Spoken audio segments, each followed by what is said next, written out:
Hi everyone, it's Margaret Manning here with She Cruises. Hope you're all doing great wherever you are cruising in the world or planning to cruise. Thank you so much for being here. I hope that you're doing great. And every now and again, I like to do a quick video article on a topic that I think is of interest to a women's community, a community of women who like to cruise, and particularly women who are cruising solo. Not necessarily single, but who just want to be cruising on their own. And there's always a couple of challenges that we face. And one, we all know what it is. It's that dreaded single supplement. Now, things are getting better. There are some cruise lines that are taking, they're listening and they know that we're out there and that we want to travel solo and offering some special pricing. But for the most part, we are still faced with the situation of having to pay more as a solo cruiser. Now, if you like to travel solo, you might have a girlfriend or a guy friend who just likes to travel with you, and that would be easy to do as as a single as a couple. You can just get a room and share the room, and it's really a bargain. Some cruises are amazingly reasonably priced, but if you want to travel by yourself, if your friend can't travel with you, then you are really left with no choice but to pay double or look for a line like Fred Olsen, Norwegian, Cunard. There are a few who are doing just either 50, 60% in addition to the normal price, but sometimes you still have to pay double. So if you do, you often end up with someone who is an acquaintance, someone that just, would you like to come with me on this cruise? You don't know them too well, or someone that you're matched with through, through some sort of matching system. A lot of cruise lines do that. And for She Cruises, we'll be doing, that. If you want to travel solo, we'll do some introductions so that people can share a room. But if you are dealing with a solo supplement, here are some things that you really want to look out for. Now, I've cruised twice with friends and had wonderful times. So there's none of this particularly applies to me, except one thing does, and I'll tell you about it in a second. But you've got some things to look out for, and a lot of it is just simply down to communication. Just talk to the person before you leave, and if it doesn't feel right, if that little the hairs go up in the back of your neck, or you just feel like, no, I don't think that's going to work, then don't do it. It's better to wait and take a cruise with someone that you know is more suited to your personality. I mean, now this article that I'm referring to, it's on the website, and I'm just going to review it, which is, the first one is probably the most sensitive, and that's the not so sneaky, intimate,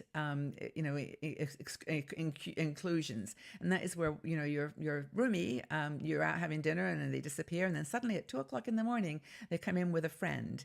And as if, anyone on the planet wouldn't realize that might be disturbing. Sometimes passion takes over from common sense. So if your roommate is thinking in any way of this kind of a cruise, and you're not, it really might make sense to try to, to just have that talk and decline if you don't think that's going to work. Very uncomfortable. And the other slightly, sort of less obtrusive one, though, but it's still the same, is, to have the partner locking you out of the room so they can have an encounter, have a little precious time with a new made friend. And that's also, it's not something you might want to deal with. So ask this question. We're grown-ups, right? We can do this. Okay, another one that's not nearly as controversial and probably one you can solve is someone who uses all the sockets, electric sockets in the cabin. Phone, iPad, something else, hairdryer.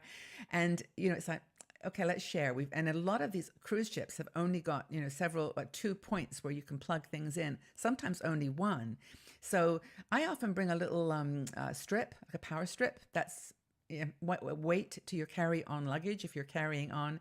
But for a cruise, a lot of people do take a suitcase, and you can just tuck a power strip in there, and that way you don't have to fight over the power cables. Silly things that you can fight over or that you can disagree over, and this happens to be one of them, because communication is key for everyone, and they want to be hooked up to their phone needs to be charged, their iPads and their other devices. So that's something to definitely talk about. So as a blogger and cruise reviewer, I'm actually always prepared, but sometimes people aren't. So check out how many plugs you're going to need. You can call the cruise ship and ask them how they're fitted. The new ships have got lots of plugs, but the older ones don't. Another one is to leave food hanging around. If you've got a person in your cabin with you who likes to snack, just have some rules. Take some of those, those bags that are disposable. there's a word I'm looking for, but anyway, you know what I mean. The ones that keep the smells in, and then just put them in the little baskets until the cleaners come. But that's another thing to talk about. Just be considerate, and ask questions that are going to be sensitive to you. That might be one. Another one is walking, talking, or listening to the music and the TV movies all hours of the night. Now, this is a difficult one because it's one that you almost have to decide up front. Some people are morning people and some people are nighttime people.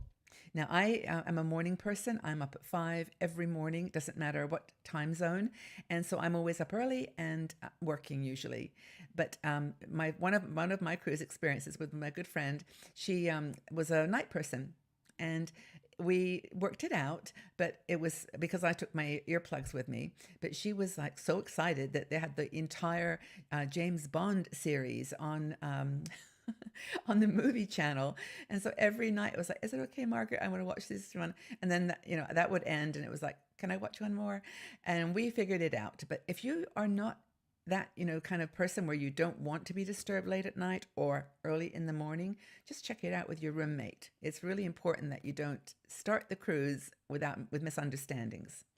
Okay, another favorite is taking all the closet space or the drawer space.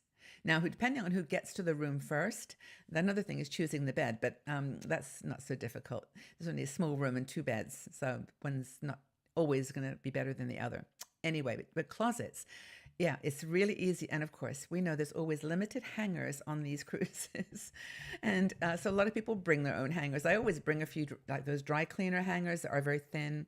I stick like maybe 3 or 4 or 5 in there, and then just be I can just then not have to call for extra hangers or argue it with my roomie. And I think that's another thing. Just be considerate. It goes back to that again.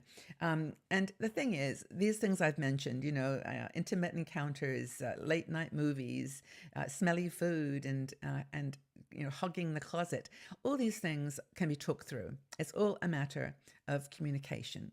So that's what we recommend, of course. And if you've had any fun experiences that you'd like to share, please leave them in the comment section below. It's all good fun. I mean, She Cruises is going to be a fun site for women who are just happy time traveling and cruising and sharing their experiences. So there's lots of wonderful, positive things of having a roommate. Both of my experiences have been really lovely at getting to know each other at a deeper level, and also having just fun time together. When I went on my Hurtigruten cruise with Kathleen, we had such a hoot. And there are some differences in our personalities, for sure, but we talked it through with each other. We really had a great time. And we were in a tiny room. It was really small, but we weren't there much. We were up looking at the northern lights, so as much as we could. So anyway, try to see the whole thing as an adventure and enjoy cruising together. If you like solo and you're absolutely adamant about that, then of course that's your decision. But you can get a much better price if you just can accept you're not going to be in your cabin much and just enjoy the company of another person. So things you can avoid, things you can embrace. I hope that's been a fun conversation. Check out our website at shecruises.com. We have a Facebook page now, She Cruises, and also we're planning our first cruise. It's going to be in May 2020, so lots of time to plan, but it will be a Norwegian cruise, 5 days with Fred Olsen, be cruising from the UK. So if you're in any of those categories of interested people, just drop me a line or leave a note in the message below. We'll be sending out the group number soon for booking. You'll call Fred Olsen directly. And of course, I'll be there, and we'll have a couple of surprises depending on how many women that we can get on the ship. But we're going to keep it no more than about 50 or 60. We're going to keep it as a small group this time. So I do look forward to meeting some of you, all of you. But do take good care. I hope this has been useful. Leave your comments below about adventures you've had as a solo traveler. Take good care, everybody. We'll talk again soon. Bye-bye for now.